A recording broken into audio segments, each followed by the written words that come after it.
I'm so excited to see what you all have achieved in the last few years. Your growth has been incredible, and I'm grateful for all of your hard work and sacrifice. And a lot of that growth has been brought about by new people coming into the business to take advantage of our generous marketing plan and effective product line. So I thought I would take just a moment of your time to share with you a little bit about where Forever came from and where Forever is going. I've heard people describe this as our culture, but I think it's simply who we are. Several decades ago, I was an executive for a real estate development company called Del Webb. And at that time, there was a lot of excitement about a new business concept. And like many of my colleagues and friends, I went along to a business opportunity meeting and listened to a presentation about multi-level marketing. I immediately fell in love with the concept that people would be motivated to help each other and be able to make a living doing so. It's a beautiful thing when you think about it. Although I was enjoying my career, I didn't think that I was contributing as much as I wanted, or as much as I could, to improve the well-being of the people around me.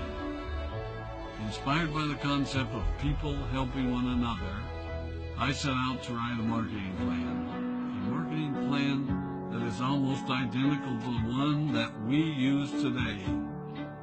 As I developed it, I had two goals.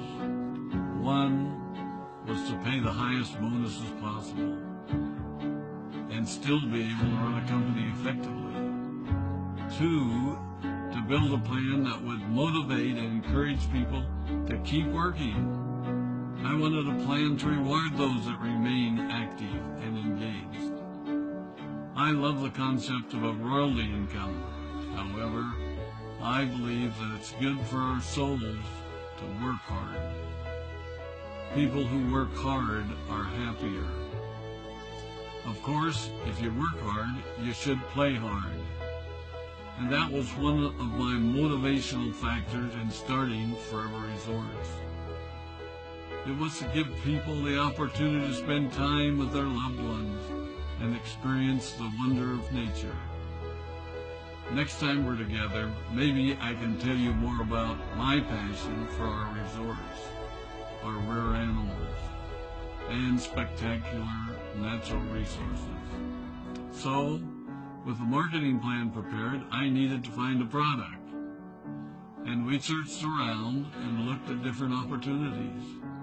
I was passionate about finding something that was effective, consumable, and that we knew would not be a fad. During my search, I met a group of doctors who had developed a method of stabilizing aloe vera.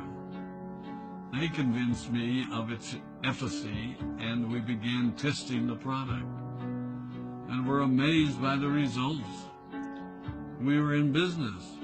We had a fair and balanced marketing plan, a consumable, effective product, and the third ingredient, an absolute conviction that we could make a difference in the lives of the people around us. And while it might have been a bit presumptuous, we honestly believed that we could make a difference in the world. We put in generous return policies, customer service incentives, and began to build this business based on the principle of being nice to one another and helping others.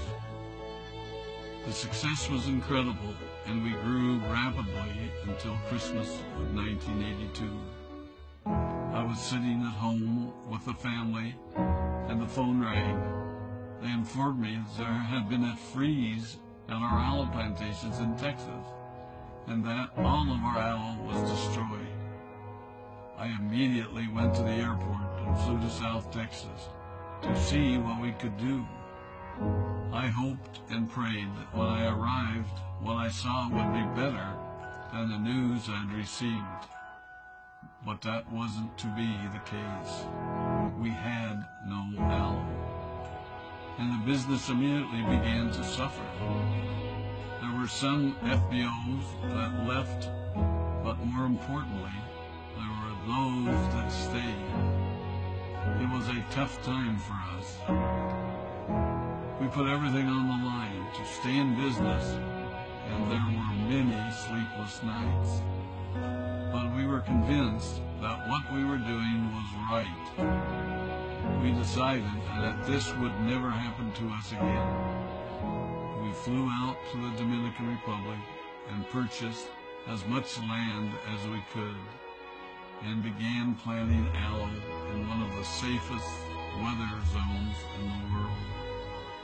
In addition to the acres of plantations in the Dominican Republic, we now have plantations in Mexico and South Texas. It was a tough lesson to learn. But during the tough times, we became stronger and we grew the most. We grow roots that strengthen us and help us to overcome the challenges and obstacles that life throws at us. I have learned that solid principles and core beliefs do not have a sell-by date. It is never old-fashioned or out of style to be nice to each other, to honor your commitments, and to treat people how you would wish to be treated. I recognize that many of you might not have heard about our beginnings, as you are new in the company. I am thrilled that you're part of our forever family, but I ask you to be mindful of the foundation upon which this company has been built. Forever was built on the principles of paying the highest bonuses possible, providing the most effective and highest quality of product, and empowering people to serve one another. There are no shortcuts to success in our business. Of course, the speed at which we reach certain levels may vary, but the fundamental principles remain unchanged and will remain unchanged as we continue our journey over the next 4 decades and longer. There will be times when a pathway will open up to you that will tempt you to take a shortcut, to buy a little more product than you may need, to make a purchase in someone else's name, or other ways in which we are tempted to give up what we want most for what we want now. Never forget that you're a part of something special, a business that has been built upon taking the road less traveled. It may not be as fast and as shiny as you might want it to be, but take it from me, the road less traveled is more rich, more wonderful, more fulfilling, and more lasting than you can ever imagine. We love you, we appreciate you, we are proud of you. My name is Rex Vaughn, and I am forever.